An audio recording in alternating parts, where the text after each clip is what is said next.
Assalamualaikum warahmatullahi wabarakatuh. Selamat pagi. Hari ini kita masuk ke materi baru tentang dimensi 3. Oke. Untuk pertama hal yang kita bahas adalah unsur dari dimensi 3. Unsur-unsur dimensi 3 itu ada 3, yaitu titik, garis, dan bidang. Kita lihat satu persatu. Yang pertama yaitu titik. Titik, kalau misalkan kita punya sebuah kubus ini bernama kubus A, B, C, D, E, F, G, H, maka titik itu dilambangkan dengan sebuah huruf kapital, ya. Dan biasanya titik itu digunakan untuk menotasikan atau menamakan sebuah bangun.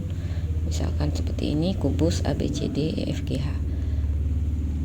Titik tidak mesti berada di pojok, ya. Bisa juga titik ini berada di tengah garis. Ini kita sebut titik. Sini kita membuat titik di sini. Kita sebut ini titik P misalkan. Titik P bisa saja ada dalam sebuah bangun ataupun di tengah-tengah bidang. Kita misalkan membuat sebuah titik, misalnya nama titiknya titik Q. Nah, itu bisa saja. Ya, tidak mesti di pojokan. Dan titik itu tidak ada dimensinya, artinya tidak dapat diperpanjang, tidak dapat diperluas. Kemudian kita sebut unsur yang kedua, kita sebut garis. Garis misalkan kita juga punya kubus A, B, C, D, E, F, G, H, ya.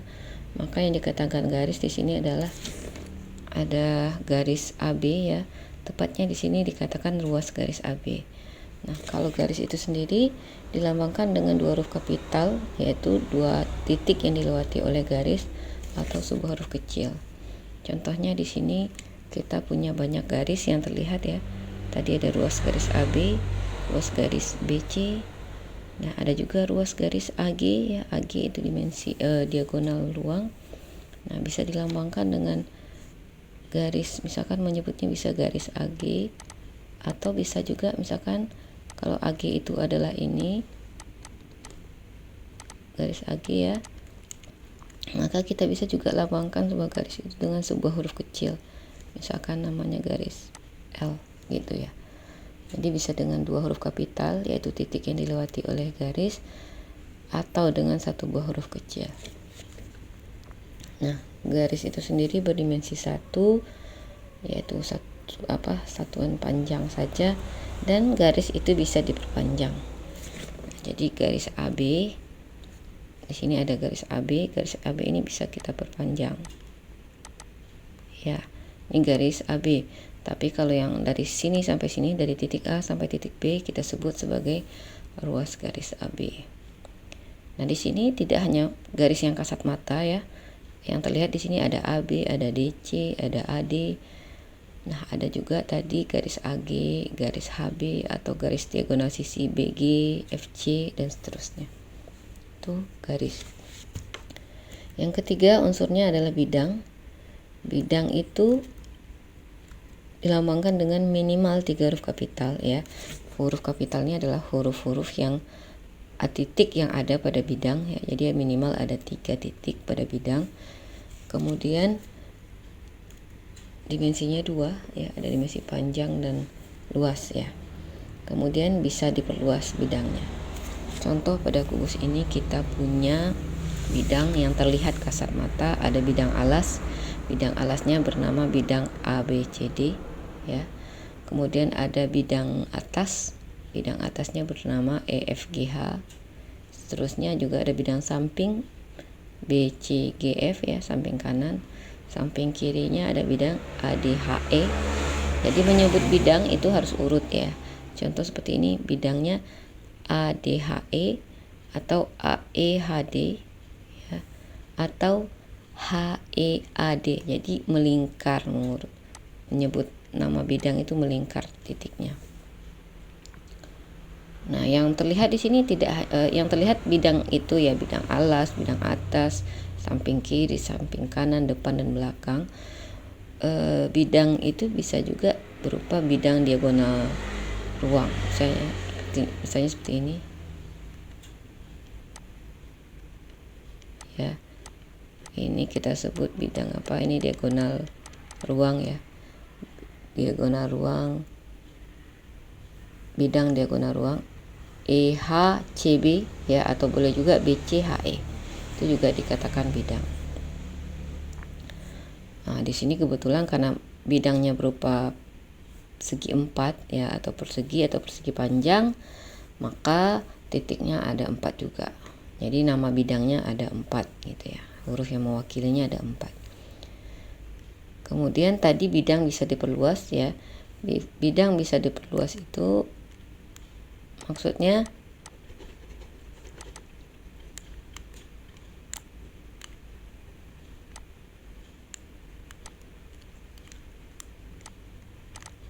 ya, bidang bisa diperluas contohnya seperti ini.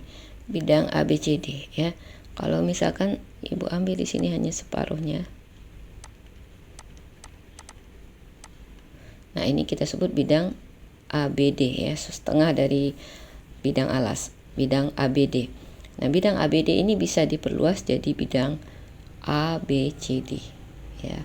Atau misalkan Ibu punya di sini bidang separuhnya, Ibu ambil bidang BFG, maka BFG ini bisa diperluas menjadi bidang BFGC ya. Jadi bidang itu bisa diperluas. Nah, selanjutnya kita pelajari kedudukan titik, garis, dan bidang pada bangun ruang. Itu kamu bisa dipelajari di sini ya. Kita lihat satu, kedudukan titik terhadap garis ya. Ada dua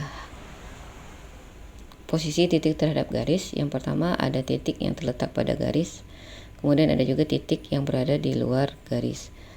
Nah, di sini pada kubus ABCDFGH ini kita lihat titik A itu berada pada garis ABCD. Titik A juga berada pada garis AD, dan titik A berada pada garis AE. Banyak ya, AH juga. Kemudian misalkan Ibu punya titik di sini antara di tengah-tengah HG. Misal Ibu punya nama titiknya titik P tadi. Nah, titik P juga dikatakan berada pada garis HG. Nah, titik T di luar garis G, contohnya di sini titik A itu berada di luar garis EF.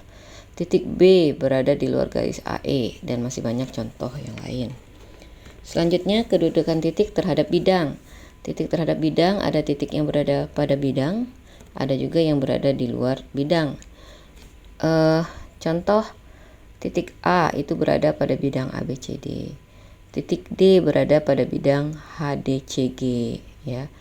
Kemudian contoh titik yang berada pada luar bidang, titik A itu berada pada bidang EFGH. Jadi A itu tidak berada di EFGH.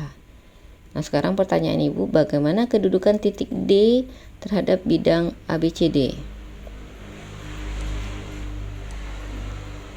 Ada bidang ABCD. Nah, bagaimana kedudukan D terhadap bidang ABCD? Apakah berada di luar bidang atau di dalam atau pada bidang?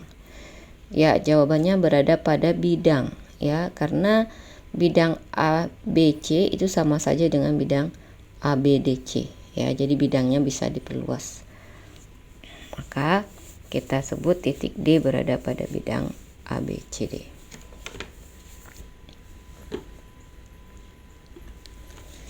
Kemudian kedudukan garis terhadap garis. Kedudukan garis terhadap garis, contohnya di sini ruas garis AB itu berimpit dengan ruas garis AC atau ruas garis BC. Jadi garisnya tetap di sana ya. Misalkan ini AB kita perpanjang ke sini,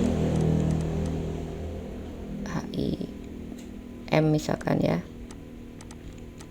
Maka garis AM itu berimpit dengan garis AB, berimpit dengan garis BM. Itu kedudukan yang pertama, berhimpit. Yang kedua, berpotongan ya. Kalau di gambar ini berpotongannya tegak lurus ya. Berpotongannya tegak lurus kalau pada gambar. Di sini contohnya garis yang berpotongan adalah antara AE, EA dan AB. Maka kalau dua garis berpotongan, maka pasti ada titik potongnya. EA sama AB berpotongan di A. AD dengan DG itu berpotongan di D. EG dan HF ya itu juga berpotongan ya. EG dan HF berpotongan di suatu titik yang belum bernama, silakan dinamai. Misalkan titik O.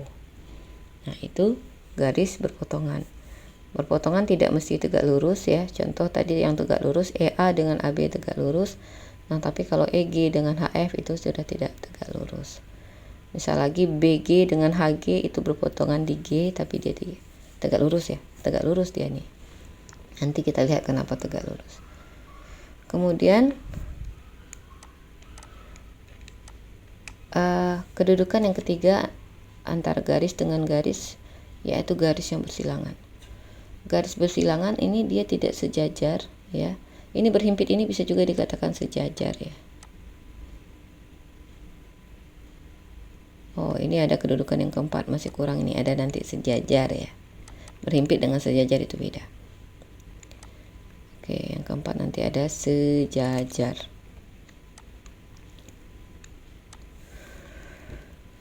Yang garis bersilangan itu dia terletak pada bidang yang berbeda. Jadi antara garis A dengan garis B ini terletak pada bidang yang berbeda.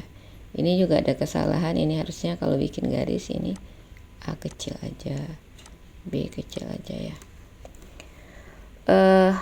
Contohnya ya, jadi garis bersilangan itu dia tidak sejajar juga tidak berpotongan. Contoh di sini antara garis AD ya dengan garis EF. Perhatikan AD ada di bawah, sini di bawah, ke sana ke belakang ya. Kemudian EF-nya di atas, depan. Nah, ini kalau kita perpanjang seperti ini, tapi ini sebenarnya tidak bertemu ya. Kelihatannya di gambar bertemu, tapi kenyataannya tidak. Ini EF di depan, AD-nya di belakang. Itu bersilangan. Jadi dia tidak pernah berpotongan dan dia juga tidak sejajar. Contoh lain, garis AB dengan HD. AB itu ada di depan, sisi depan ya, AB.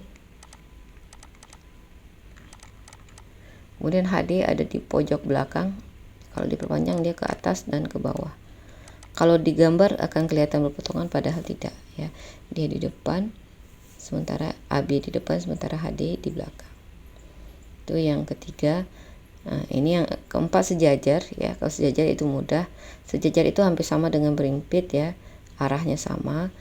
Nah, AB itu dengan DC sejajar. Jadi dia jaraknya selalu sama. Kemudian EA atau AE itu dengan DH itu sejajar. Dan masih banyak garis sejajar lain yang bisa kamu temukan pada kubus ABCD EFGH. Selanjutnya kedudukan garis terhadap bidang. Kedudukan garis terhadap bidang, ada garis yang terletak pada bidang, ada garis yang menembus atau memotong bidang, dan garis yang sejajar bidang.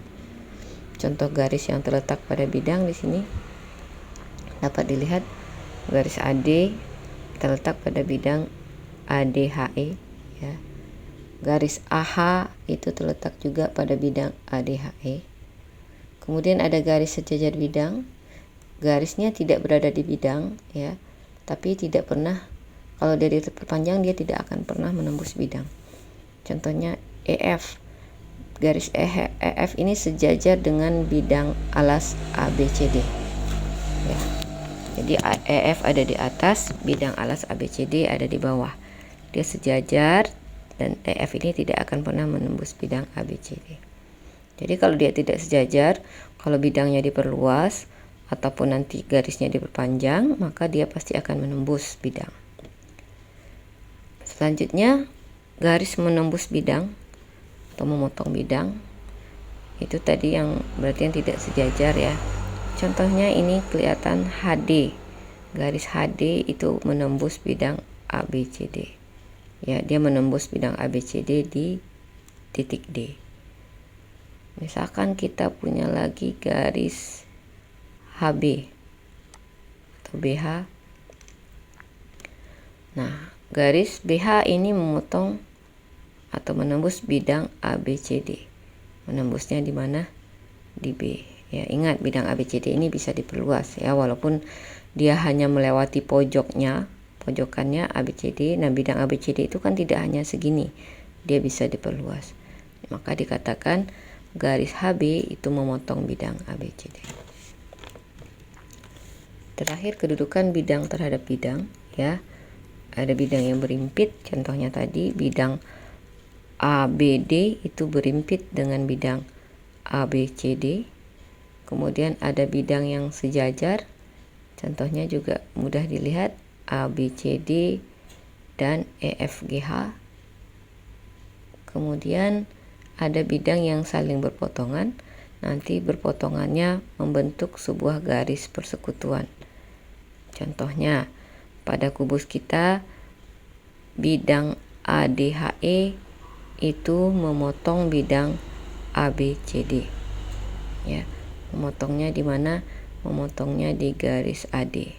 Maka garis AD ini dikatakan sebagai persekutuan antara bidang ADHE dengan ABCD. Kemudian ada lagi, misalkan kita punya diagonal bidang, ya. Tadi Ibu sebutnya diagonal ruang, ya. Oh, belum, terima kasih. Diagonal bidang, bukan diagonal ruang, ya, diagonal bidang, diagonal ruang boleh juga.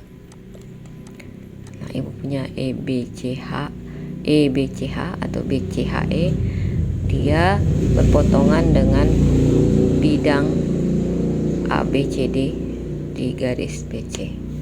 Nah, itu kedudukan garis, titik garis dan bidang pada bangun ruang. Untuk pertemuan pertama ini segini dulu, kita santai dulu, belajar teori dulu. Jika ada pertanyaan silahkan disampaikan di grup Telegram. Terima kasih.